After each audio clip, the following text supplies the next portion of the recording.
America ने फिर लगाया स्ट्रेट ऑफ हॉर्मोज पर blockage. We are approaching the strait. Iran ने यूएई के ऑयल टैंकर पर किया हमला। डोनाल्ड ट्रंप ने स्ट्रेट ऑफ हॉर्मोज पर लगाया 20% tariff. And so what we've done is we are going to be reimbursed for protection. Saudi और Houthi फिर लड़ बैठे। सब पे करेंगे चर्चा, बने रहिए। बीती रात एक बार फिर अमेरिका ने ईरान के कई सेना के ठिकानों पर हमला करा। मिसाइल, ड्रोन भंडार, डिफेंस सिस्टम के साथ साथ ईरान के कई रेलवे लाइंस और ब्रिजेस को मिसाइल से ध्वस्त कर दिया गया। रिपोर्ट्स के मुताबिक इन हमलों में 3 लोगों के मारे जाने की खबर है। ईरान की तरफ से IRGC ने जवाबी हमला करके बताया कि अमेरिका के बहरीन में स्थित पेट्रोइट रेडार, USA की 5th fleet air control radar और पहले जानकारी देने वाला अमेरिका का लेटेस्ट रेडार सिस्टम को भी उड़ा दिया है। सभी गल्फ देशों ने अपने नागरिकों को सतर्क कर दिया है। देश भर में सायरन सुनाई दे रहे हैं। एक और बड़ी खबर सामने आई है। यूएई के 2 ऑयल टैंकर्स पर हमला हुआ है। ईरान की तरफ से IRGC ने इस हमले की जिम्मेदारी ली है। रिपोर्ट्स के मुताबिक IRGC का कहना है कि टैंकरों को बार बार वार्निंग दी जा रही थी, लेकिन बार बार वार्निंग देने के बावजूद भी टैंकरों ने अपना नेविगेशन सिस्टम को बंद कर दिया था और स्ट्रेट ऑफ हॉर्मोज को जबरदस्ती पार करने की कोशिश करी। IRGC का कहना है कि जिस रास्ते से टैंकर गुजर रहे थे वहां पर माइन बिछी हुई थी। माइन से ये दोनों टैंकर में आग लग गई, जिसमें एक की मौत और 8 बुरी तरह से घायल हो गए। पहले इसकी जानकारी यूएई की तरफ से आई, फिर IRGC ने इसकी जिम्मेदारी ली। वहीं दूसरी तरफ अमेरिकी राष्ट्रपति डोनाल्ड ट्रंप ने ईरान के पोर्ट्स और स्ट्रेट ऑफ हॉर्मोज पर ईरान के लिए ब्लॉकेज लगा दिया है।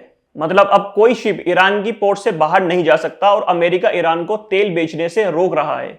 डोनाल्ड ट्रंप ने सोशल मीडिया पर पोस्ट करते हुए लिखा कि स्ट्रेट ऑफ हॉर्मोज अभी भी खुला है, लेकिन ईरानी जहाज यहां से नहीं गुजर सकते। यानी दुनिया के सारे जहाज स्ट्रेट ऑफ हॉर्मोज से गुजर सकते हैं, सिर्फ ईरान के जहाज और ईरान के कस्टमर्स के जहाज इस स्ट्रेट ऑफ हॉर्मोज से नहीं गुजर सकते।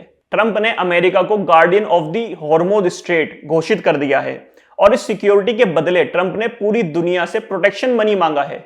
जी हां दोस्तों, ट्रंप ने साफ कह दिया है कि अब से स्ट्रेट ऑफ हॉर्मोज से गुजरने वाले हर कार्गो शिप पर 20% टैरिफ लगेगा, ताकि यूएस मिलिट्री के खर्चे की भरपाई हो सके। यहां पर भी दोस्तों अमेरिका इस जंग के खर्चे सारी दुनिया से वसूलना चाहता है। आपको याद होगा दोस्तों, जब पहले ईरान ने टैक्स लेने की बात करी थी तो सबसे पहले अमेरिका ने बयान दिया था कि नहीं, स्ट्रेट ऑफ हॉर्मोज पहले की तरह ही चलेगा, फ्री ऑफ कॉस्ट। लेकिन जब अमेरिका ने देखा कि यहां से भी अच्छा पैसा कमाया जा सकता है तो यहां पर भी 20% टैक्स लगाने की बात कर दी ट्रंप ने। दोस्तों डोनाल्ड ट्रंप प्रेसिडेंट कैसा भी हो, लेकिन बिजनेसमैन बहुत अच्छा है। दोस्तों अमेरिका की नजर ही इसके ऊपर थी कि अगर स्ट्रेट ऑफ हॉर्मोज ईरान द्वारा कंट्रोल किया गया तो वहां से ईरान बहुत ज्यादा पैसा कमा सकता है और अमेरिका को इससे क्या मिलेगा। लेकिन अब मामला साफ नजर आ रहा है। यही वजह हो सकती है अमेरिका ने जो अभी हाल ही में ईरान के ऊपर फिर से हमला करना शुरू कर दिए हैं। आपको क्या लगता है दोस्तों, इस सब के बाद चाइना चुप रहेगा? ईरान का सबसे ज्यादा तेल चाइना ही खरीदता है। क्रूड ऑयल ईरान सबसे ज्यादा चाइना को बेचता है और यहां पर चाइना की तरफ से भी एक बयान आया। चाइना ने बोला है कि स्ट्रेट ऑफ हॉर्मोज पहले की तरह टैक्स फ्री करिए। दूसरा, इस बात से यूरोप के अंदर भी बवाल मच सकता है। अगर दोस्तों बात पैसे देने की ही थी तो ईरान को देने में क्या दिक्कत थी, लेकिन अब यहां पर ट्रंप की तरफ से अमेरिका दादा बन के बैठ गया है स्ट्रेट ऑफ हॉर्मोज पे और अब वो 20% टैक्स वसूलने की कोशिश कर रहा है। आपको क्या लगता है, कमेंट में अपनी राय जरूर दीजिएगा।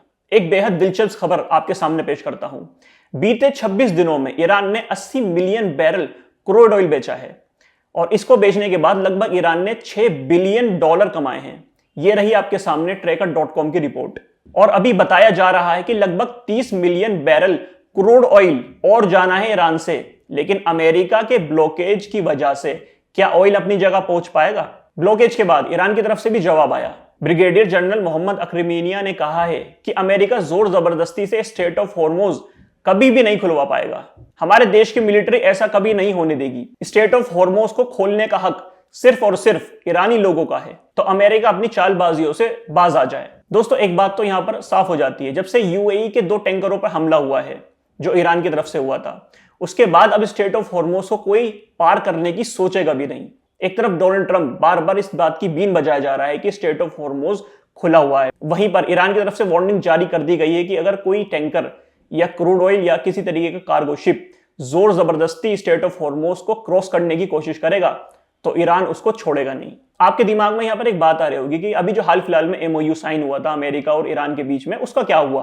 दोस्तों वो डील पूरी तरीके से बिखर गई है। ईरान का कहना है कि अब उसे नहीं लगता कि बातचीत करने से कोई फायदा होगा, सब ये फालतू की चीजें हैं। ईरान का कहना है कि अमेरिका बार बार अपने वादों से मुकर जाता है। एमओयू पर जो लिखा है वो सिर्फ कागजों पर ही रह गया है। ईरान को इससे कोई फायदा नहीं हो पा रहा और बार बार अमेरिका ईरान की कमर में चाकू भोंक देता है। हालांकि ट्रंप ने अभी भी बातचीत के दरवाजे पूरी तरीके से बंद नहीं करे हैं। बार बार कतर वगैरह की साइड से ईरान को पुश करा जा रहा है कि वो दोबारा से डील पर आए, लेकिन अब ईरान बहुत ज्यादा मुश्किल है कि वो दोबारा किसी तरीके की अमेरिका से डील करेगा। कल की रिपोर्ट में मैंने आपको लिंडसे ग्राहम की खबर दी थी। दरअसल ये मरने से एक दिन पहले यूक्रेन से होकर आया था। वहां पर इसने यूक्रेनी ड्रोन के साथ फोटो भी ली थी। फिर ये जब यूक्रेन से वापस अमेरिका आया तो इसकी तबीयत खराब हुई। इसने एम्बुलेंस को कॉल करी, लेकिन एम्बुलेंस के आने से पहले ही ये जहन्नुम वासिल हो गया।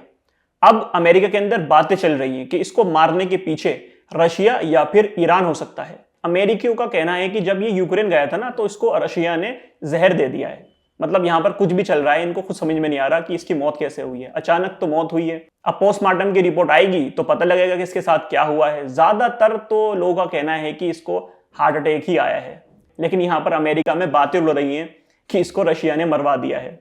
अब जैसा भी हुआ दोस्तों, ये तो जहन्नुम वासिल हो चुका है। एक और बड़ी खबर दोस्तों सामने आई है। हुतीज और सऊदी दोनों एक बार फिर लड़ बैठे हैं। बात ऐसी है कि सऊदी ने यमन के सना एयरपोर्ट पर एयर स्ट्राइक करी। माना जा रहा है कि ये एयर स्ट्राइक अमेरिका के कहने पर हुई है। इसकी वजह से ईरान के प्लेन्स सना के एयरपोर्ट पर नहीं उतर पाए। इसके जवाब में रिपोर्ट्स के मुताबिक हुतियों ने भी सऊदी अरब के अबा एयरपोर्ट पर हमला करा। हुती मिलिट्री के कार्यकर्ता याहिया सारी ने इस हमले की जिम्मेदारी ली। ये पहला हमला है दोस्तों हुतियों की साइड से मार्च 2022 के बाद। मार्च 2022 में हुती और सऊदी अरब के बीच में एक पीस ट्रीटी साइन हुई थी, लेकिन जब से सऊदी ने सना एयरपोर्ट पर हमला करा है, हुतियों ने भी इसका जम के जवाब दिया है। दोस्तों ऐसी खबरों से एक बात तो बिल्कुल साफ हो जाती है, धीरे धीरे मिडिल ईस्ट भी जंग का अखाड़ा बनता जा रहा है। पहले अमेरिका और इजराइल ने ईरान के ऊपर हमला करा और अब हुती और सऊदी ये दोनों भी भिड़ते नजर आ रहे हैं। दोस्तों ये जब तक इजराइल मिडिल ईस्ट के अंदर रहेगा ना, यहां पर शांति कभी स्थापित हो ही नहीं सकती। ये आप बात लिख के ले लो। चलिए आगे बढ़ते हैं, और वीडियो आपको पसंद आई है तो लाइक करिए, अपने दोस्तों के साथ शेयर जरूर करिए और मेरे चैनल को सब्सक्राइब करना भी मत भूलिएगा। मिलता हूं आपसे एक और नए अपडेट्स में, तब तक के लिए अल्लाह हाफिज।